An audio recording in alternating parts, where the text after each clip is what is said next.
Welcome back. A recent analysis says Americans will spend about $784 to keep cool this summer. That's the highest in more than a decade. CBS National Environmental Correspondent David Schechter reports on an innovative solution to cooling off those white-hot energy bills. We're going to look at like a giant mechanical ice cube. In the heart of Manhattan, 4 stories below ground, they are air conditioning this iconic skyscraper using ice. Are there actually ice cubes in there? There's about 500,000 pounds of ice created every night.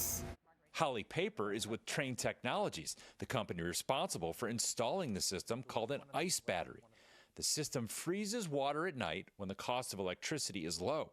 Then during the day, when the price is high, the building is cooled with last night's ice instead of using expensive electricity.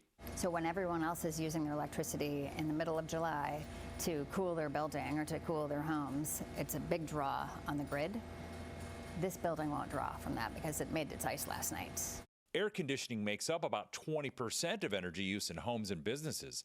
But on the hottest days, it can account for more than 70% of electricity use during peak hours. We've done installations at about 4,000 sites globally. And there's 6 million commercial buildings in the U.S. alone, and a very small fraction of them, right, have installations like this. The problem that scientists like Patrick Schamberger at Texas A&M are trying to solve isn't that there's a lack of energy, it's that too many of us are trying to use it at the same time, and that puts stress on the grid.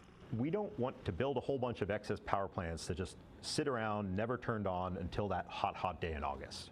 So instead of building more power plants, the focus is on storing energy, like with ice batteries. But because the process of freezing water uses a lot of energy itself, Schamberger and others are testing new materials that don't need to get as cold as ice, but can still keep a building cool. We take water, we add some other elements and molecules to it, and based on the composition, we can control that temperature basically anywhere we want it in the 0 to 20 C range. And that's important because what might work great here in Texas, maybe it's not the right temperature to store your heat at if you're in Nevada or in Wisconsin, say.